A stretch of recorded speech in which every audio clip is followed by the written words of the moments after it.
Hello everyone. करवा चौथ की तैयारी हो और आपके साथ शेयर ना की जाए, ऐसा तो हो ही नहीं सकता है। तो सबसे पहले हमने पूरे दिन कंप्लीट काम किया, खाने वाने की तैयारी हो चुकी थी। तो उसके बाद बारी आई पूजा की। तो सबसे पहले हमने माता रानी की जो चुनरी थी उसको तैयार किया। सभी सुहाग का सामान जो है मैंने थाल में निकाल लिया है। चूड़ी, बिंदी, मेहंदी, कुमकुम, नेल पेंट, लिपस्टिक, काजल, सभी कुछ जो भी रहता है सुहाग का सामान, सभी कुछ हमने उनके थाल में सजाया और ये उनकी थाल रेडी हो गई है। उसके बाद हमारे यहाँ जो है वो रिवाज रहता है कि पूजा के बाद सासू माँ जो है उनको भी सुहाग का सारा सामान दिया जाता है। कोई ऐसी कंडीशन नहीं है, कोई अगर साड़ी लहंगा नहीं दे सकता तो ब्लाउज पीस पर भी रख कर दे सकता है। बट ये एक सुहाग के लिए बहुत अच्छा माना जाता है। तो मैं अपनी सासू माँ के लिए लहंगा लेकर आई थी मार्केट से, और उस पर मैंने उनके लिए चूड़ा और पूरा सुहाग का सामान रखकर उसको भी तैयार कर दिया था।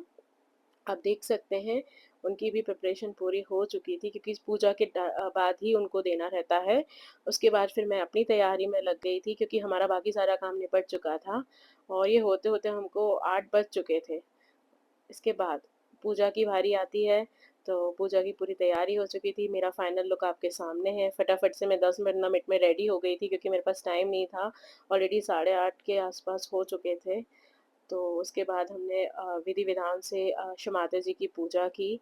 पूजा की पूरी विधि मैंने आपको शेयर नहीं कर सकती हूँ, क्योंकि बहुत टाइम लग गया था, तो छोटी-छोटी क्लिप्स आपके साथ शेयर कर रही हूँ।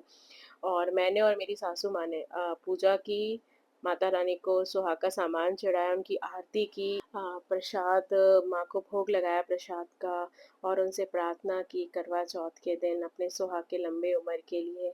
हमारे यहाँ सभी पूजा माता जी की ही होती हैं, हम लोग उन्हीं को मानते हैं, पूजते हैं, हमारे लिए सर्वस्व वही है। तो हमने उन्हीं की पूजा की और मन को बहुत शांति मिली। इसके बाद हमने चंद्रमा की पूजा की। आदू भी तैयार हो चुकी थी अपने पापा के साथ। दोनों आपस में एक दूसरे के साथ लगे हुए थे जब हम तैयारी कर रहे थे। और यहाँ पर हमने फिर चाँद की पूजा की। चाँद को पूरा क्लियर नहीं ले पाए हैं, पापा साइड में था, इस वजह से चाँद नहीं आ पाया है। उसके बाद मैंने अपने पति देव की पूजा की। चाँद की पूजा होने के बाद फिर मैंने अपनी सासू माँ से कहा कि मम्मा अब आपका टाइम है, अब आप बैठ जाइए। फिर मैंने उनको भी पूरा सुहाग का सामान दिया, कुमकुम लगाया। सब कुछ जल्दी जल्दी इसलिए हो रहा था क्योंकि आदू भी बहुत परेशान कर रही थी, बहुत देर से मेरे आगे पीछे घूम रही थी, क्योंकि वो भी परेशान हो गई थी बहुत देर से। तो फटाफट से मैंने मम्मा को कुमकुम लगाया, उनको सुहाग का सामान दिया। फिर उन्होंने मुझे भी कुमकुम लगाया और उसके बाद अंकल जी बोलते फटाफट से कर लो। फिर मैंने उनके चरण छुए, उनसे आशीर्वाद लिया, उन्होंने मुझे बहुत सारा आशीर्वाद दिया।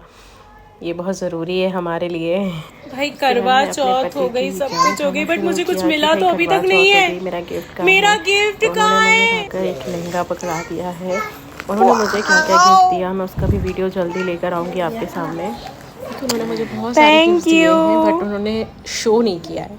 इसके बाद उन्होंने बैठकर मुझे फिर अपने हाथों से ही खाना खिलाया, मेरी काफ़ी सेवा की गई। और सच बताऊं तो उन्होंने भी कुछ खाया नहीं था, तो उन्होंने काफ़ी मेरा ध्यान रखा। उसके बाद मेरे सारे काम करवा लिए फटाफट से। तो यही था हमारा छोटा सा वीडियो। बाकी वीडियोज़ में